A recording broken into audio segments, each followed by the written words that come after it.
Important editor's note.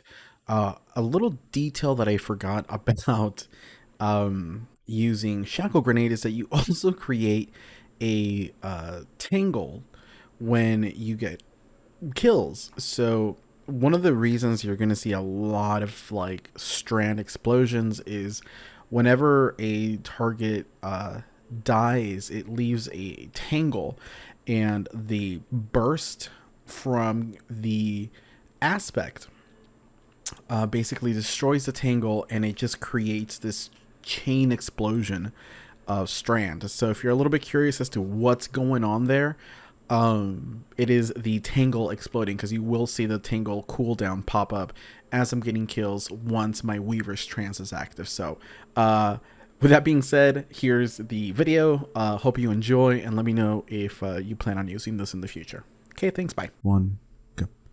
Hey, what's going on, everybody? Nem here. So since Strand is fully unlockable and all of the fragments are open to purchase, I quickly came up with a very fun and explosive crowd control way to use the Warlock Strand Broodweaver.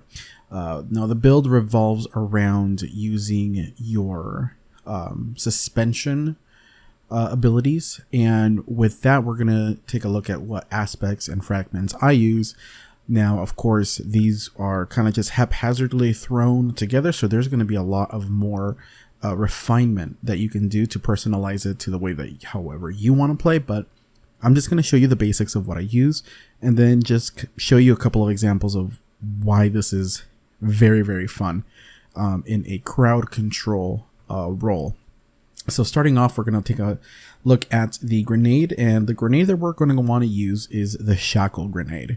We're not going to be actively using this a whole lot, but it is very important for our build because with our aspect Mind Spun Invocation, consuming your Shackle Grenade activates Weaver's Trance, in which final blows while the trance is active creates a suspending detonation. Now that's just final blows in general. The source does not matter, and that's the biggest important thing here. Now obviously you can throw on your Weaver's Call because hatchlings are great, and they also will proc your suspension with the invocation because it's just final blows in general. As far as fragment goes, we have a Thread of Mind. Defeating suspended targets grants class ability energy to regain your hatchlings faster. Thread of Continuity. Suspend, Unravel, and Sever effects applied to targets have an increased duration, which is important because we're going to be suspending a lot. Next up is Thread of Wisdom. Defeating suspended targets with precision final blows creates an orb of power, and that's going to come in here in a second. And finally, Thread of Binding. Super final blows emit a suspending burst from the target. Now let's take a look at the mod situation that I have going on here. We'll talk about the exotic here in just a sec. As far as mods goes, we have a very discipline heavy build because again we're going to want the grenade cooldown as up and often as possible. So with the maxed here, you're looking at about a minute 16 per grenade, but there's a way to circumvent that to get it faster. But starting off, we're going to take a look at the discipline mod, hands-on, and hands-on just for the increased stacks to gain bonus super energy on melee kills. That's where the necrotic grips come into place. For the arms, I'm running fastball just in case if we do need to end up throwing the Shackle Grenades, just kind of as a last resort suspension thing. But we also have grenade kickstart. When you expend your grenade energy is fully expended, you gain grenade energy. Now again, that's going to tie in as a last resort just in case you really need to suspend something and you don't have the means to get your energy. This will give you a good little chunk of your energy back. Impact Induction, causing damage with a melee attack, reduces your grenade cooldown. And again, with the necrotics, that kind of ties in together.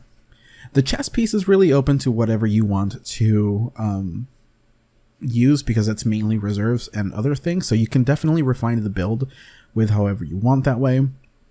I have stasis reserves because I am running a stasis fusion rifle, and we'll take a look at that in a second because that particular fusion rifle for me is pretty vital.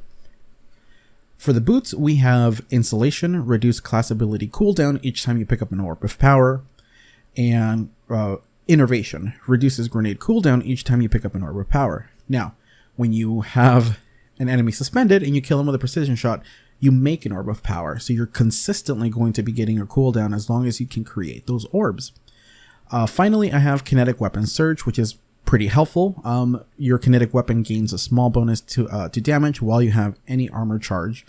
Now, because that one does decay for our class, we are running 2 time dilations, so it just lasts a little bit longer. Now, as far as weapons and equipment goes, I'm using a Deliverance.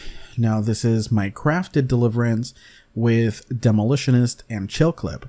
Demolitionist here is the big important part, because this is the way that I most effectively get my grenade energy back. I want to say like maybe like 3 kills, maybe 4 kills with a Demolitionist fusion, at least with this one, gives me about my whole grenade energy back. So it's very, very important. The Chill Clip is nice because it does give you additional slowdown.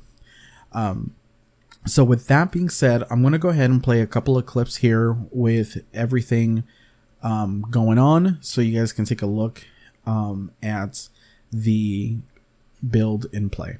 Hopefully you enjoy.